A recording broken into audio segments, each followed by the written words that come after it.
All right, you're here. You're at Global Digital Health Forum. It's exciting. How are you feeling about the field of digital health right now? What's making you excited? What's keeping you thrilled? Well, I am just thrilled to be here. First of all, it's good to be back together in person with old friends, family, people who have been hard at work in digital health now for what almost 20 years. So it's been a journey, but there are big changes afoot. And I think that if there's a silver lining to this horrible pandemic that we all lived through, it's the fact that countries and governments are taking digital health, digital health transformation very, very seriously. We're no longer talking about the band-aid approach to digital health solutions to very small problems, but we're talking about transforming how we deliver health to populations around the world. So it's an exciting time. We're talking about standards, we're talking about interoperability, we're talking about the foundations. And I couldn't be more excited than to be at WHO right now, where countries are coming to us and saying, how do we do that? How do we build those foundations? How do we get different stakeholders to work together and not in silos to actually build the foundations on which these digital systems can then be sustainable and actually impactful?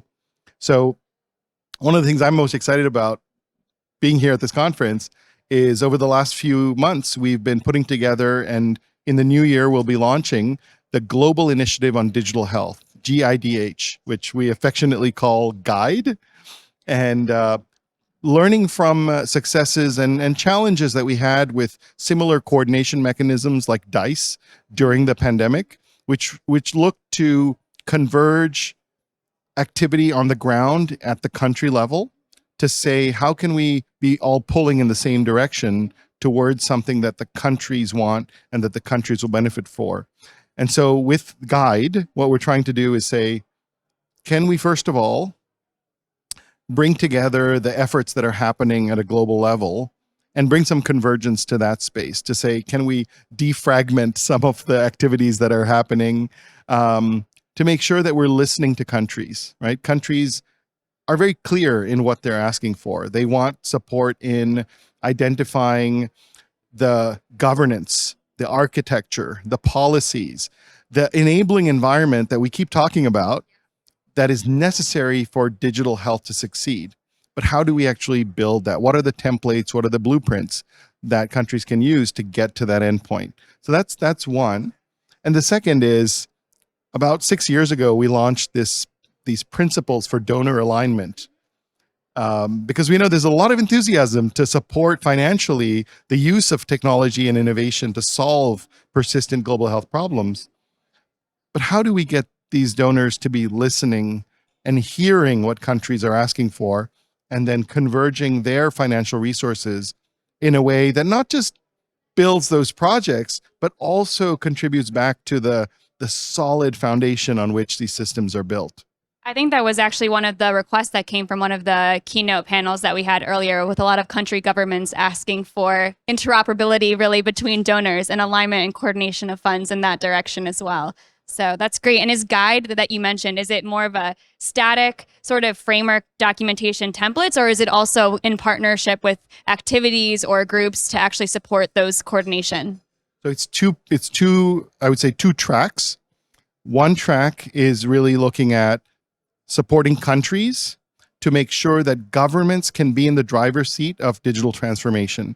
So it's putting the blueprints into practice of saying, who do we need to bring together, from the development partners to the implementing agencies to the UN organizations on the ground, who are navigating this digital transformation in partnership with ministries of health, ministries of finance, ministries of ICT. So it's really that convergence on the ground to make sure that the country is at the focus and they're in the driver's seat of what's happening. So there's a lot of implementation coordination that we hope will be happening on the ground. But also at a more global level, it's about building a platform for different stakeholder groups to get together and have those tough conversations and solve some of the challenges that are happening because of fragmentation. So we'll be developing clusters, such as a donor cluster, an implementing organization cluster, academia cluster, to have these like-minded, like identity groups in different sectors coming together, setting an agenda for themselves that responds to what countries are asking for. The second order of organization is what we call working groups. So interoperability, as you said, is a big challenge, but it's not a challenge that one of these clusters can solve alone. So it will need people from each cluster to come together and come up with solutions, again, that respond to what countries are asking for. So it's an important need that we've had for a long time. We've wanted and we've needed to defragment the space.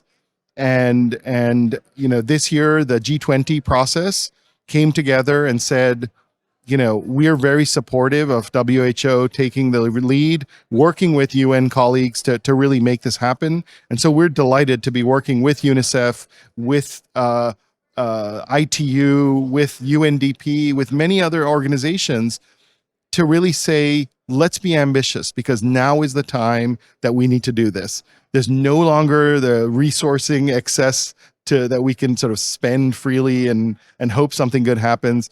We really have to put our minds together and make this happen as a group of people driven by the same purpose. That's wonderful. And also you can see it here, like how everyone is talking amongst different organizations and relating to each other and already trying to collaborate. And it's really fun. It's really fun to see you going from your student to now being able to work with you alongside you. And it's great. It's exciting. Well, Tech Change is doing some great stuff. And, we're just delighted that this is going strong and that we're here and we're committed. So thank you so much. And it's great to see you again. Thank you. All right.